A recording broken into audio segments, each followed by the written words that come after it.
paz do Senhor Jesus, querido aluno da Escola Bíblica Dominical, aqui da classe dos jovens. Eu sou seu amigo, pastor Janderson Nascimento, estou segundo vice-presidente da Assembleia de Deus, aqui em Vitória da Conquista, uma igreja pastoreada pelo pastor Davi Oliveira Boa Sorte. E hoje, pessoal, para a glória de Deus, estamos navegando nesse segundo trimestre e chegamos na lição de número 11, onde Paulo vai tratar sobre um assunto muito importante com os irmãos da igreja de Corinto, respondendo algumas questões sobre o casamento. E eu espero que Deus em Cristo fale com você através da ministração de hoje, gente boa. Nós já estamos nos preparando para o terceiro trimestre da CPAD e tem coisa boa chegando para você. Fica ligado aqui no canal.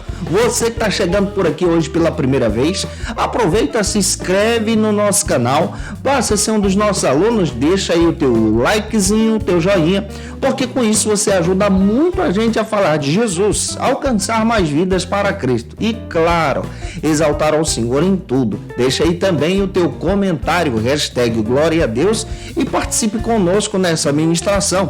Eu estou comentando as lições de adultos, jovens, juvenis, discipulado, adolescentes, vencedores, pré-adolescentes. Gente boa, tem muita coisa boa aqui no canal para você. E se você desejar os esboços da minha aula, o meu material, você pode receber esse material se tornando um dos nossos assinantes no Facilita EBD. O link do nosso site está aqui na descrição desse vídeo e você pode acessar, navegar e ficar à vontade em Cristo Jesus. Vamos deixar de conversa e vamos para a aula de hoje em nome do Senhor.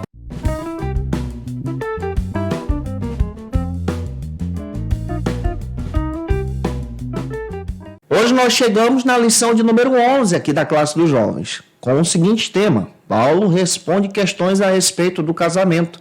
Ele está respondendo algumas questões que foram enviadas a ele através de carta. E é interessante que os irmãos de Corinto levantam alguns questionamentos pertinentes da sua época. Hoje nós vamos olhar para esse tema, tentando trazer para você alguns esclarecimentos à luz da palavra de Deus, para que você, em sala de aula, se torne um instrumento em nome do Senhor Jesus. Ô nota 10, para você iniciar bem a tua aula, você precisa tomar como base a palavra de Deus. E nós temos algumas bases bíblicas que a própria lição traz para a gente. A primeira base bíblica que você precisa tomar em sala de aula é o texto do dia, que está aí em 1 aos Coríntios, capítulo 7, versículo 9.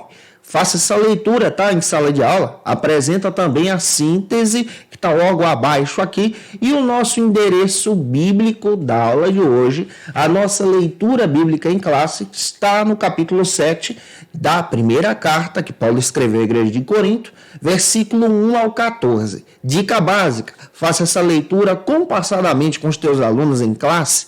Peça para que eles possam estar lendo com vocês e você vai ver que isso vai dinamizar muito a tua ministração. Natalino das Neves, autor da lição, comenta o seguinte a respeito do tema de hoje: que o casamento deve ser planejado e realizado conforme a vontade de Deus, para que ambos então possam viver uma vida a dois, enfrentando os desafios do matrimônio e recebendo também todas as bênçãos em Cristo da vida conjugal. Hoje nós vamos voltar o nosso olhar para o casamento e ao voltar o nosso olhar também para as respostas que Paulo apresenta. Ele apresenta respostas aos questionamentos dos solteiros, aos questionamentos dos casados, aos questionamentos daqueles que são casados com não cristãos. Então nós vamos perceber que a palavra de Deus traz uma luz, uma orientação a respeito desse assunto hoje em sala de aula. Na época em que a carta foi escrita, o Natalino ainda comenta com a gente que a castidade era comum naqueles dias, nos períodos bíblicos. A vida de celibato era comum exatamente nos dias de Jesus. Hoje também nós vamos perceber, à luz da palavra de Deus, que Paulo vai trazer respostas a questionamento que os irmãos que aceitaram a Cristo e estavam na comunidade de fé em Corinto levantaram para o apóstolo Paulo. Warren Wierbsen, comentando a respeito do capítulo 7, em seu comentário, ele traz o seguinte apontamento: que o capítulo 7 não é uma teologia voltada para o casamento. Nós precisamos ter isso em mente. Paulo não sistematizou uma teologia voltada para o casamento em apenas um capítulo da Bíblia. Paulo trouxe no capítulo 7 respostas aos questionamentos que foram levantados pela comunidade de Corinto. Então, nós não podemos tomar somente o capítulo 7 como uma teologia primordial para o casamento. Precisamos olhar também os outros textos da Bíblia, que apresentam respostas sobre esse assunto tão abençoado na palavra de Deus. E o Warren-Wiersbe ainda levanta o seguinte, que o apóstolo Paulo procura trazer respostas aos questionamentos dos irmãos da igreja de Corinto, porque Jesus não havia tratado sobre esses assuntos que eles levantaram. O primeiro assunto que é levantado exatamente para o apóstolo Paulo trazer respostas era a situação dos cristãos casados com cristãos. Capítulo 7, versículo 1 ao 11. Nós vamos analisar isso aqui à luz da palavra de Deus. O segundo questionamento que é levantado para o apóstolo Paulo trazer respostas é a situação dos irmãos que tinham se convertido a Jesus e continuavam casados com não cristãos. Capítulo 7, versículo 14 agora até o 24. E o terceiro assunto que é levantado para o apóstolo Paulo é a respeito da situação dos cristãos solteiros, aqueles que estavam viúvos e precisavam ter uma orientação cristã, uma orientação pastoral. Capítulo 7, versículo 25 ao 40. Você vai perceber que esse assunto é tratado aqui nesse capítulo 7. E Paulo traz uma orientação muito interessante para aqueles irmãos ali, que podem ser aplicadas também em nossas vidas. Por isso, eu espero que Deus em Cristo fale com você através dessa ministração e que você possa pegar aí várias coisas da nossa aula de hoje, vários apontamentos para poder levar em sala de aula. O primeiro ponto da aula de hoje trata sobre o seguinte assunto: o casamento é bom. O Natalino das Neves traz esse apontamento para a gente, que o casamento é bênção de Deus. É bom, porque foi Deus que instituiu o casamento. Andreas Kasberg, em seu texto Casamento e Família, reconstruindo os fundamentos bíblicos sobre o casamento, ele destaca o seguinte para a gente, que pela primeira vez na história, a civilização ocidental é confrontada para buscar, então, exatamente os princípios do casamento, trazendo à tona o significado real do casamento em família. Hoje as pessoas não entendem muito sobre o significado do casamento e a constituição de uma família. A crise espiritual dos nossos dias é resultado exatamente de uma crise moral que estamos vivendo, onde os valores comuns, como casamento e família, estão sendo destruídos, estão sendo colocados como valores que são reconhecidos como valores que não podem ser utilizados no nosso dia a dia. E conforme a Bíblia, nós entendemos que foi Deus que instituiu o casamento e família. E o que o mundo faz hoje? Tenta desclassificar a instituição de Deus, tenta desclassificar o casamento e família. Todavia, as Escrituras, a palavra de Deus, trazem para a gente a resposta sobre a orientação da educação aos filhos. A palavra de Deus traz isso para a gente. Sobre diretrizes específicas em relação ao aborto, que é um tema de hoje também. A Bíblia traz respostas para a gente. Sobre diretrizes relacionadas à infertilidade e à doação também. A Bíblia também traz orientações úteis para aqueles que são solteiros. A Bíblia traz essa orientação. E, ao mesmo tempo, a Bíblia trabalha sempre contra as ameaças ao casamento. Que ameaças são essas? O homossexualismo e o divórcio. Então, a palavra de Deus, ela traz essas diretrizes orientando a respeito do casamento e família. E por isso nós precisamos voltar o nosso olhar hoje em sala de aula, mesmo aqui na classe dos jovens. Eu espero estar contribuindo com você. Se eu estou, comenta aí, tá bom? O primeiro subtópico da aula de hoje trata sobre o seguinte assunto aqui na EBD. O relacionamento sexual para o casamento é heterossexual e monogâmico. Esse é o primeiro subtópico da aula de hoje. O Natalino das Neves coloca o seguinte para a gente, que as cartas à igreja de Corinto são, na realidade, uma constante pergunta. Uma constante pergunta sobre o que fazer, como agir, como tratar as pessoas, como ser santo. E o apóstolo Paulo traz todas essas respostas em seus textos. Todavia, no período bíblico, existiam algumas crenças como o gnosticismo, uma crença grega que praticamente tomava conta daquele período, daqueles dias. Essa crença ensinava que o corpo, a carne, era má. Você percebe depois, lá na frente, o apóstolo João escrevendo o Evangelho de João, combatendo exatamente essa crença. Essa crença também dizia que o que importava em si era exatamente o espírito, a vida espiritual, excluindo a matéria. Olhava para a matéria como algo mau, como algo ruim. A igreja de Corinto, ela acabou se tornando, então, referência para aqueles dias, para a sua região. Porque na comunidade local da cidade, as pessoas tinham esse entendimento da filosofia grega, que o espírito era bom e que a carne era vista como má. E é interessante que a igreja de Corinto agora passa a propagar outra coisa, que o espírito é bom, mas a carne pode ser santificada para Deus. E isso era na contramão daqueles dias. Por quê? Naqueles dias já se ensinava que se a carne era má, então eu devo levar a minha carne para a maldade, satisfazer a minha carne com os prazeres desse mundo. A igreja de Corinto, ensinada por Paulo, passa a propagar outra coisa. Passa a dizer que agora, se você está em Cristo, até a tua carne, o teu corpo deve ser santificado para Deus, porque esse corpo agora é visto como o templo do Espírito Santo. Todavia, surgiram várias dúvidas dos irmãos da igreja de Corinto. E é por isso que em carta eles levantam questionamentos para o apóstolo Paulo. Alguns questionamentos surgiram por dúvidas no coração daqueles irmãos que queriam viver em santidade diante do Senhor. Outra coisa que nós podemos destacar também. Estava acontecendo na igreja de Corinto algumas coisas interessantíssimas aqui. Estava acontecendo dentro da igreja de Corinto um mau entendimento da palavra. Por exemplo, o comportamento ascético infrutífero da igreja. Isso quer dizer que tinha alguns casais dentro da igreja que passaram a ter entendimento assim, que eles não deveriam ter relações sexuais íntimas dentro do casamento, porque isso traria então um prejuízo para o templo, que era o corpo, para a santificação daquele corpo em si.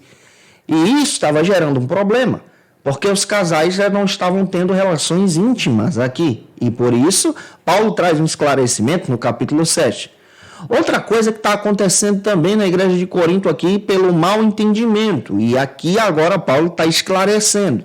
Os irmãos estavam valorizando muito o celibato. Alguns solteiros, algumas viúvas não estavam mais querendo se casar. E Paulo agora está trazendo um entendimento no Senhor a respeito desse assunto. E eu espero também que você traga o entendimento no Senhor em sala de aula para os teus alunos na EBD. E esses extremos sobre a prática sexual relacionados à igreja de Corinto fizeram com que Paulo agora dedicasse o capítulo 7 dessa primeira carta para esclarecer essas dúvidas, para trazer a visão do Senhor sobre esse assunto tão complexo para aqueles dias. Por isso, gente boa, nós precisamos também destacar em sala de aula. Qual é o propósito do casamento? Precisamos parar para entender hoje, para compreender o significado do casamento. Em primeiro lugar, nós podemos destacar o seguinte, que o propósito do casamento é a tipificação do relacionamento de Jesus com a igreja. E o propósito do casamento fala de união em si. Em segundo lugar, que o propósito do casamento também é um reflexo desse relacionamento divino da Trindade. É uma relação em Deus. Nós também fazemos parte dessa relação, eu, a minha esposa e o Senhor. Isso traz um exemplo claro dessa trindade em nós. Terceiro, o casamento também foi instituído pelo Senhor para a multiplicação de filhos. Em quarto lugar, nós também precisamos entender que o casamento também traz para a gente apoio e encorajamento espiritual, um ajudando ao outro a conviver com Cristo, a estar em Cristo. Em quinto lugar, nós também aprendemos sobre o casamento que o casamento traz para a gente um encorajamento espiritual para a nossa chamada, para servirmos ao Senhor melhor. Por isso esse propósito é relevante. Em sexto lugar, o casamento também traz um propósito de nos ensinar a amar de forma incondicional, a amar enxergando o outro como ele é, a amar enxergando a pessoa com os seus defeitos, com as suas fraquezas, como Cristo amou você. E em sétimo lugar, o casamento traz o significado de completude, um estando no outro, em Cristo, estando completos diante do Senhor. Esses são alguns princípios sobre o propósito do casamento. Eu espero estar contribuindo contigo, tá? Se eu estou te ajudando na aula de hoje, se você conhece alguém e precisa assistir essa videoaula, por favor, nota 10, compartilhe aí, envie essa aula para ele ou para ela, para que eles possam ser edificados em Jesus. Vamos agora para o nosso segundo subtópico da aula de hoje, que trata sobre o seguinte assunto aqui na nossa EBD. Paulo recomenda o casamento. Warren Wiebensen, comentando a respeito desse assunto, analisando o capítulo 7, ele destaca o seguinte para a gente, que uma das perguntas levantadas pelos irmãos da igreja de Corinto é uma pergunta interessante e Paulo traz o seu apontamento. Essa pergunta possivelmente era levantada por aqueles irmãos, trazendo o seguinte questionamento: o celibato é mais importante do que o casamento? Viver solteiro é mais importante do que viver a dois em Cristo?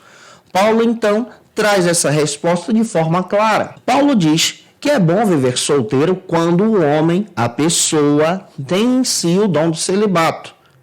Ele foi chamado para aquilo. Ele já tem aptidão para viver solteiro. E Paulo explora isso dizendo que se ele tem esse dom, ele deve utilizar isso para a glória de Deus. Mas ele deixa claro que o estado do celibato não é superior ao casamento. Ele também exalta o casamento nessa carta.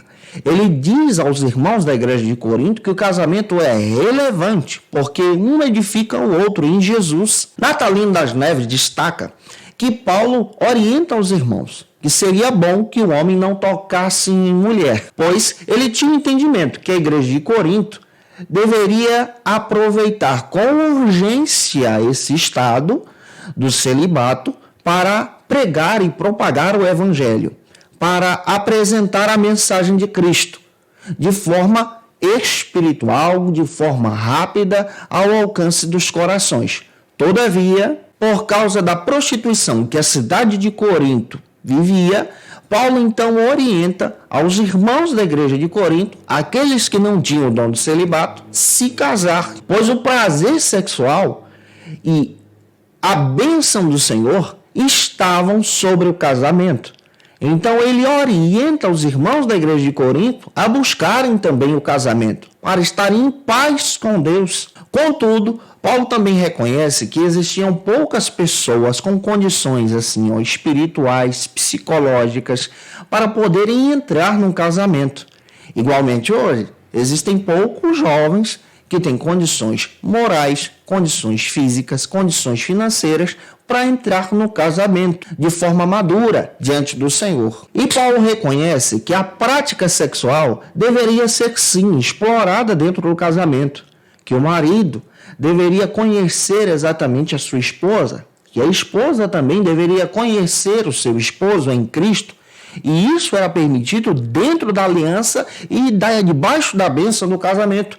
Hoje em dia também afirmamos essa doutrina, nós afirmamos que o casamento é bênção do Senhor e a relação sexual abençoada está dentro da aliança do casamento.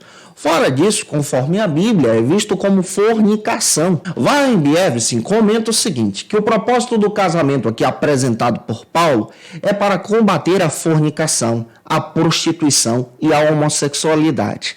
Eu espero que a palavra de Deus esteja falando contigo. Vamos avançar agora para o terceiro subtópico do nosso primeiro ponto, que trata sobre o seguinte assunto aqui na nossa EBD. O terceiro subtópico aqui do nosso primeiro ponto da lição trata sobre o seguinte assunto, que a prática do celibato é para os solteiros. Vamos entender essa proposta aqui que o Natalino das Neves apresenta em sua lição.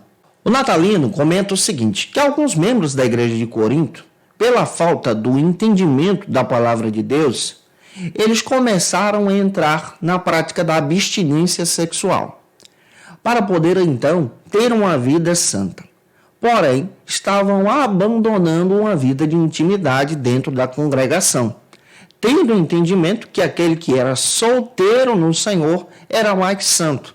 E aqui o apóstolo Paulo está destacando em Cristo a importância de ter esse entendimento sobre o casamento diante da palavra de Deus e, ao mesmo tempo, ter a compreensão sobre o celibato. Warren Wiersbe, comentando a respeito desse texto, capítulo 7, versículos 8 e 9, ele diz o seguinte, que na carta, rapidamente o apóstolo Paulo volta o seu olhar para os solteiros. E, ao mesmo tempo, voltando o seu olhar para os solteiros, ele está trazendo aqui clareza ao coração daqueles que eram casados, afirmando que a prática do celibato era exatamente voltada para os solteiros. Quando você olha, por exemplo, para o capítulo 7, versículo 36, você percebe que o apóstolo Paulo levanta um questionamento. O cristão deve se casar?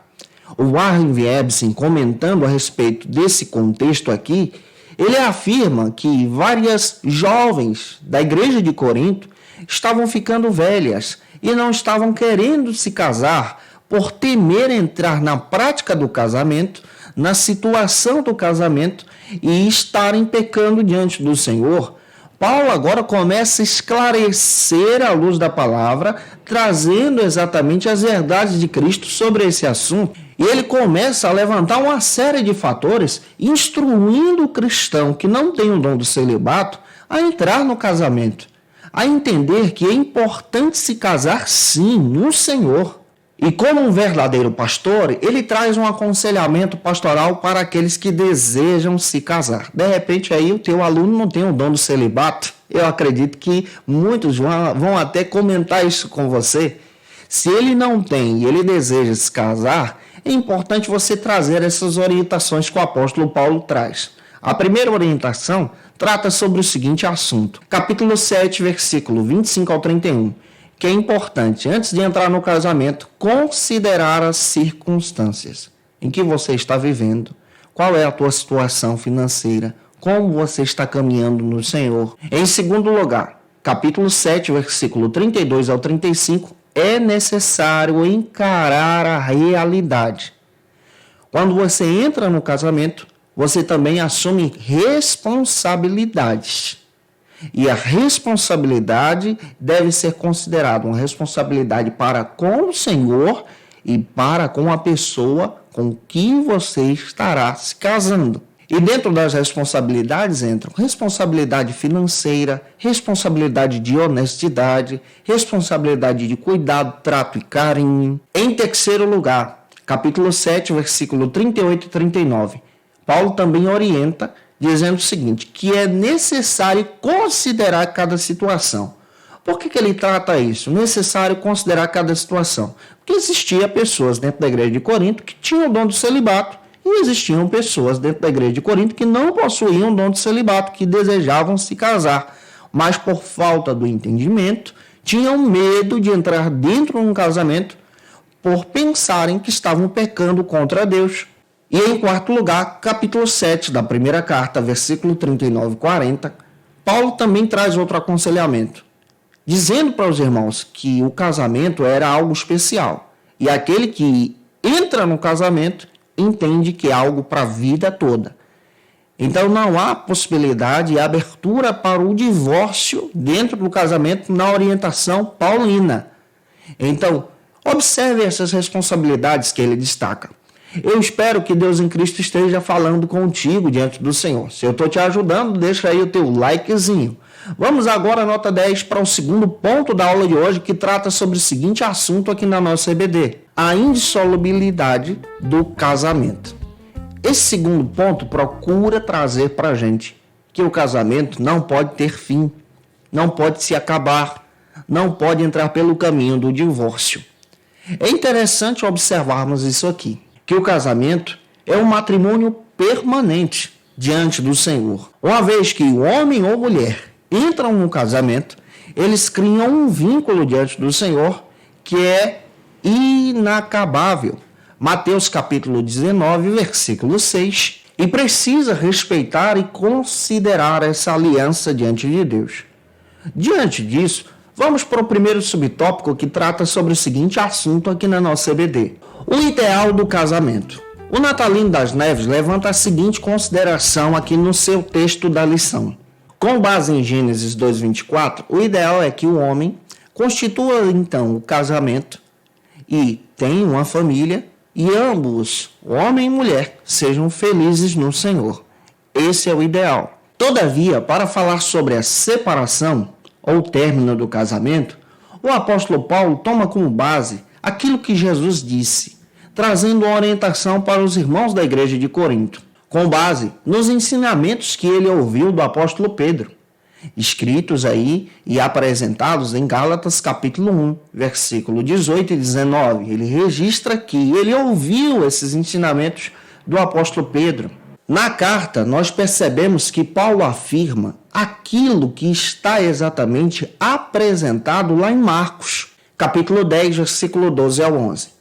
Todavia, nós sabemos que pela tradição cristã, Marcos registrou o evangelho a partir das pregações do apóstolo Pedro.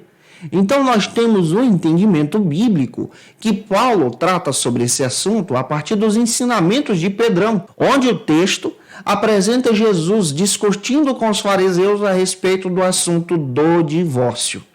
E Paulo agora pega esse assunto complexo e traz para os irmãos da igreja de Corinto, porque também foi levantado um questionamento dentro da igreja, o questionamento do divórcio.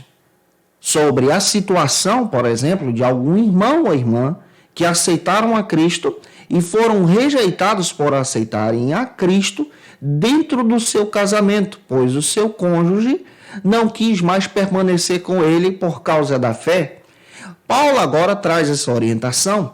Warren Epstein comenta o seguinte diante do Senhor, que a igreja de Corinto não perguntou a respeito apenas do tema celibato, mas também perguntou a respeito do tema divórcio. Uma vez que Jesus tratou sobre esse tema, com base no Evangelho, o próprio Paulo toma essa base e cita aqui no capítulo 7, versículo 39, o que fazer e como agir diante dessa situação. E, em primeiro lugar, se acontecer a possibilidade do divórcio, como pastor da igreja, Paulo orienta que ambas as partes devem buscar em todo o tempo a reconciliação.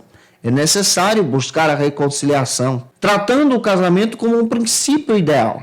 Ambos devem estar diante do Senhor servindo a Cristo. Todavia, nós como pastores cristãos, devemos sim buscar sempre, orientando pela palavra de Deus, as pessoas que estão vivendo crises dentro do casamento, a buscarem a reconciliação, para que haja o perdão. É claro que existem situações que foram esgotados todos os recursos e não há então reconciliação. E aqui o apóstolo Paulo trata sobre esse tema. À luz da palavra de Deus, nós precisamos ter esse entendimento também pelas Escrituras, que o casamento é um ideal, conforme a Bíblia, que nós não defendemos e não ensinamos a respeito do divórcio, mas que o divórcio é exatamente o fim do casamento. Todavia, nós buscamos a restauração diante do Senhor. O segundo subtópico aqui do segundo ponto trata sobre o seguinte assunto na nossa EBD: o casamento com descrentes antes da conversão. Observe o que eu estou apresentando para você e o que a lição está descrevendo aqui. A Bíblia está trazendo uma orientação para aqueles que já são casados e aceitaram ao Senhor, e o seu cônjuge não aceitou o Cristo, continua descrente. Nós não estamos ensinando a você, solteiro no Senhor, a entrar num relacionamento com alguém que não é crente e se casar com ele. Não é isso que a Bíblia diz. A Bíblia está orientando e trazendo uma orientação para aquele que já estava casado e agora aceitou a Cristo, porém o seu cônjuge permaneceu descrente. Qual é a posição que o apóstolo Paulo traz nessa carta aqui? Natalino das Neves comenta que o apóstolo Paulo traz uma abertura. O divórcio só seria permitido se, no caso do descrente aqui, rejeitasse o irmão ou irmã na fé por terem aceitado a Cristo e pedisse o divórcio por causa da sua fé em Jesus. Paulo trata sobre esse assunto de forma clara para os irmãos da igreja de Corinto. Muitas pessoas, ao aceitarem a Cristo, estavam sendo abandonadas em seu relacionamento conjugal. Todavia, Paulo continua defendendo a regra. Se o descrente que é casado com você, querido irmão, querida irmã, que aceitou a Cristo, ele respeita a tua fé e ele aceita conviver junto contigo, continue no seu casamento. Porque aquele que está em Cristo, por causa dessa fé diante do Senhor, acaba abençoando o seu lar. E com o seu testemunho você pode ganhar o seu cônjuge, que ainda é descrente, para Cristo. Paulo não apresenta o divórcio como primeira opção, mas sim como última saída no caso de rejeição e abandono. Muito pelo contrário, ele orienta a permanecer no casamento aqui, para que com um testemunho em Cristo, essa pessoa seja um exemplo e ganhe o seu parceiro ou parceira no Senhor em Cristo. O Warren Wiersbe comenta o seguinte sobre esse assunto, que alguns membros da igreja de Corinto haviam aceitado a Cristo e o seu cônjuge ainda permanecia descrente. E por isso essa questão foi apresentada ao apóstolo Paulo para que ele trouxesse respostas aos irmãos. Paulo então traz essas respostas de forma clara aqui. Que em primeiro lugar, aqueles que estavam no Senhor com cônjuges descrentes deveriam permanecer no casamento se o descrente permitisse então e aceitasse conviver com a sua crença. Em segundo lugar, a salvação não alterará o estado civil daqueles irmãos em Cristo. Ou seja, se ele era membro de Corinto, pelo fato de ter aceitado Jesus, ele não tinha alteração no estado civil, continuava casado. E ele começa a dizer que, continuando casado, deveria dar o testemunho em Cristo. E em terceiro lugar, capítulo 7, versículo 39, Paulo ainda defende que se a pessoa entrasse em um divórcio sem justificativas, até mesmo com o descrente, isso era dado como adultério diante de Deus. Então Paulo tem todo o cuidado para explicar isso aos irmãos da igreja de Corinto. E Paulo ainda defende que nós devemos nos casar, no caso de solteiros cristãos em Cristo, somente com aqueles que estão no Senhor, capítulo 7, versículo 39, para que não haja então conflitos dentro de uma vida familiar. E quando nós lemos em quinto lugar, capítulo 7, versículo 14, Paulo não está ensinando que aquele que está em Cristo salva aquele que está descrente, que a fé daquele que aceitou Jesus acaba salvando aquele que não serve a Cristo. Muito pelo contrário. Paulo está ensinando que por causa deste testemunho, a bênção de Deus é sobre o lar e sobre a família diante do Senhor. Eu espero estar contribuindo contigo até aqui. Vamos para o terceiro subtópico que trata sobre o seguinte assunto aqui na nossa EBD. O divórcio não faz parte do plano original de Deus. O Natalino das Neves, no livro de apoio, ele traz um quadro bem interessante que nós podemos apresentar para vocês hoje em sala de aula. Que Paulo estava orientando os irmãos da igreja de Corinto a viverem em um padrão moral pela palavra de Deus.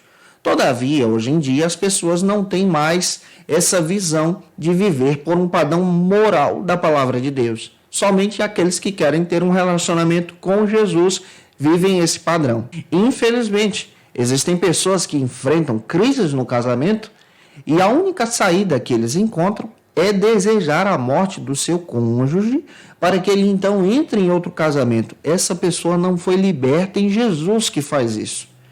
Nós precisamos ter o olhar de estarmos no Senhor, servindo a Cristo. E quando nós analisamos capítulo 7, versículo 1 ao 7, Paulo direciona uma palavra para aqueles que são casados, a permanecerem em uma relação sexual, a ter uma vida sexual ativa no Senhor e a abster-se por alguns momentos em consagração a Deus.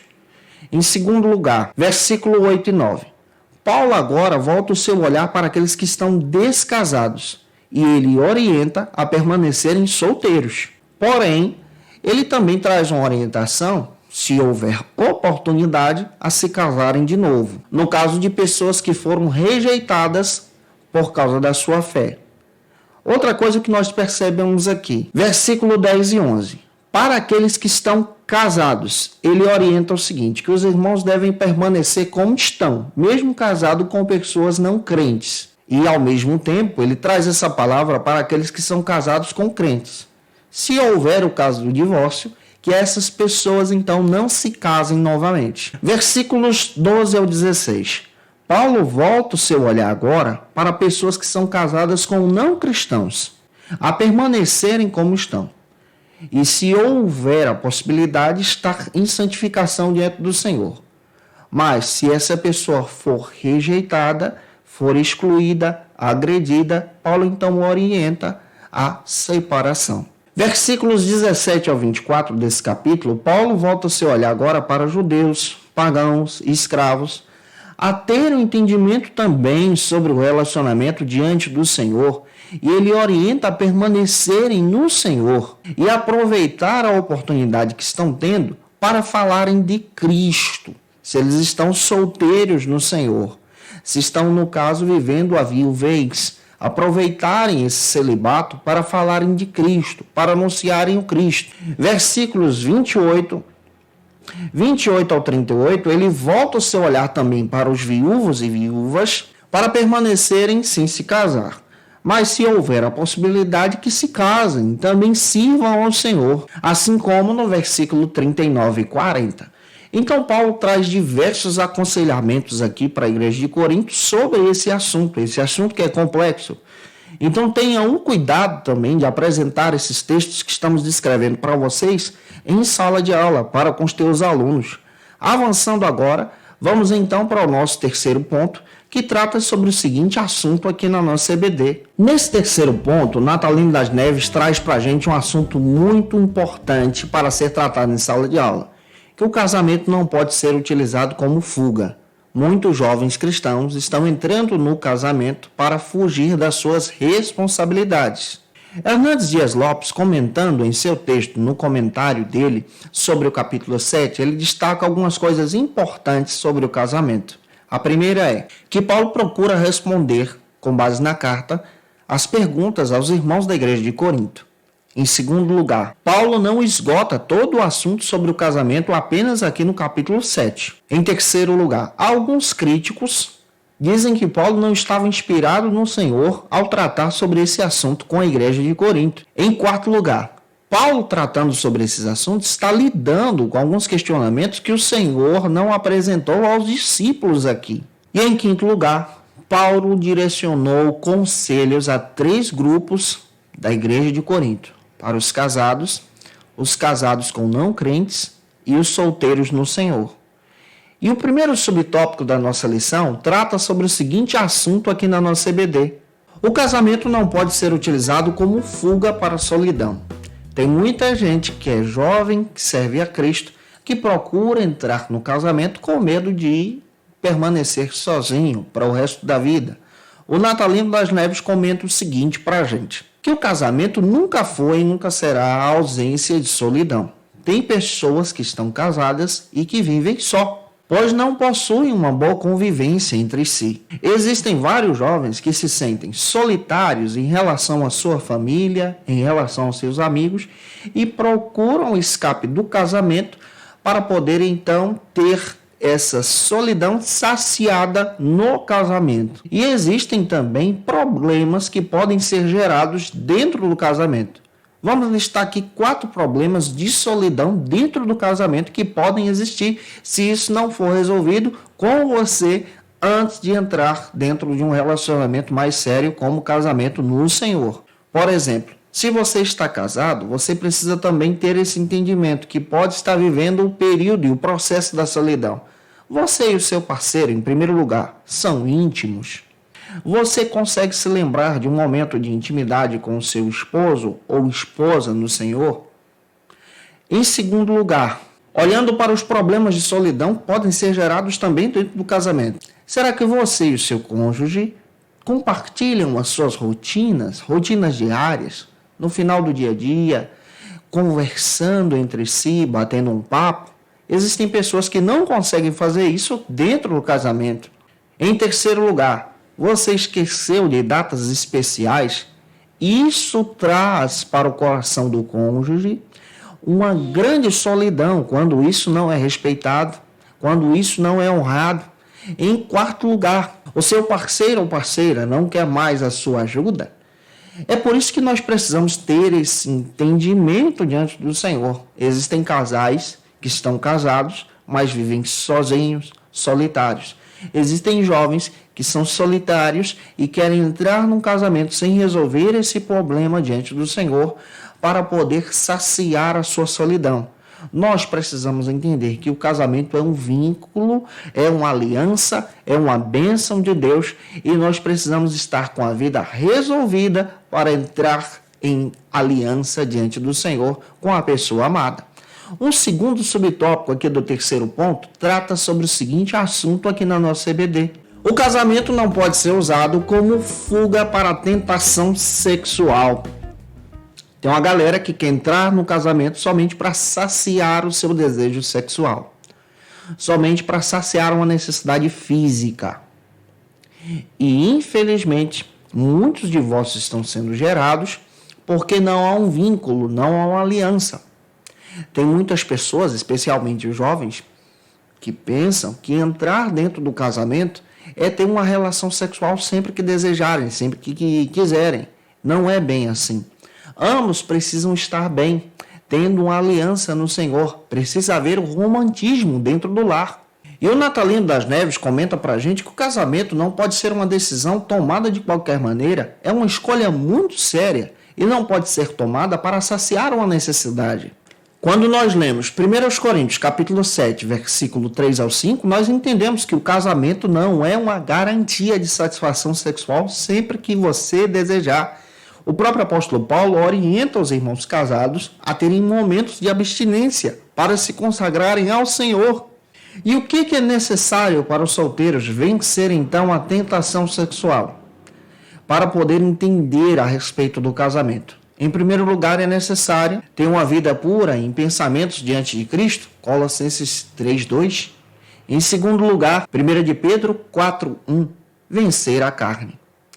Você precisa estar com a vida resolvida para entrar em um relacionamento conjugal, em um casamento, para honrar a Cristo em todo o tempo.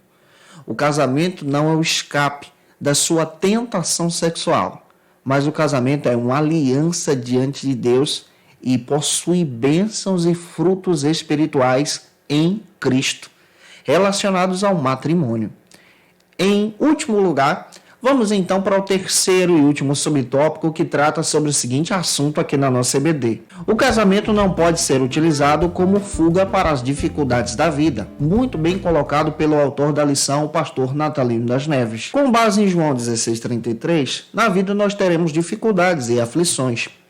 Existem pessoas que tentam fugir das dificuldades, dos problemas que possuem na sua família local, entrando no casamento, para poder então fugir da realidade da sua prestação de contas. Algumas pessoas veem o casamento como uma oportunidade de fugir dos problemas. Não faça isso se você serve ao Senhor. Resolva a sua vida, resolva os seus problemas e entre em uma aliança em Cristo. Todavia, essa não é a melhor forma de entrar em um relacionamento, com a base de querer fugir dos seus problemas. Nós precisamos entrar em um relacionamento em paz, em alegria, em harmonia, em amor, em fidelidade com o outro, servindo a Cristo. E, para finalizar, o que as pessoas estão buscando no casamento hoje em dia? As pessoas buscam, em primeiro lugar, uma pessoa que tenha semelhança com seus pais. Seja uma pessoa parecida com seu convívio familiar. Em segundo lugar, uma pessoa que possua similaridades, seja seu semelhante em Cristo. Tenha aquele papo que se encaixa com o seu. Uma pessoa que traga, então, completude para a sua vida.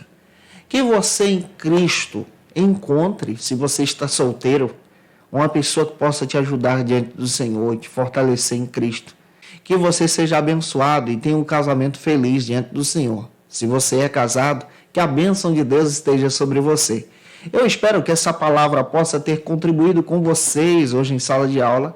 Se eu te ajudei em Cristo Jesus e se você concorda com isso, comenta aí, traz o teu comentário. Eu fico feliz quando vocês fazem isso. Se você puder, tire uma foto, marca a gente no Instagram, o endereço está aí, tá bom? Fico muito feliz em conhecer vocês de perto. Segue a gente lá também. Olha, eu quero trazer as dicas de leitura. Eu tomei como base o texto da lição, tá? O texto do nosso querido pastor Natalino das Neves, que traz aí um ótimo material de apoio para você que é aluno da EBD. Também tomei como base o texto do Josh McDowell, também como dica de leitura, Verdade Nua e Crua, trazendo uma orientação sobre relacionamentos para jovens cristãos aqui. Esse material é espetacular, você pode procurar uma dica de leitura especial se você gosta de trabalhar esse tema. Também tomei como base Deus, Casamento em Família. Esse material é espetacular para quem quer conhecer os princípios bíblicos do casamento. E também tomei como base o comentário do Warren Viepsi, trazendo aí uma orientação sobre o capítulo 7 dessa carta, além de diversos textos que citamos aqui para vocês. Eu te aguardo por aqui na nossa próxima aula, que será a lição de número 12. E na lição de número 12 nós vamos trabalhar sobre o seguinte assunto. A circuncisão e os alimentos sacrificados aos ídolos. Um beijão no teu coração e até a próxima aula, se o nosso Deus quiser. Conheça o Facilita EBD. Acesse já facilitaebd.com.br. Uma plataforma exclusiva para você que deseja aprimorar e dinamizar as suas aulas da Escola Dominical. No Facilita EBD você encontra subsídios bíblicos e teológicos para dinamizar as suas ministrações na Escola Dominical, cursos bíblicos para aprimorar e te ajudar na sua leitura completa da Bíblia, treinamento dinâmico para professores e líderes da Escola Dominical. Tá esperando o quê para ser um dos nossos alunos? Vem pro Facilita EBD e torne-se um dos nossos assinantes. Acesse já facilitaebd.com.br.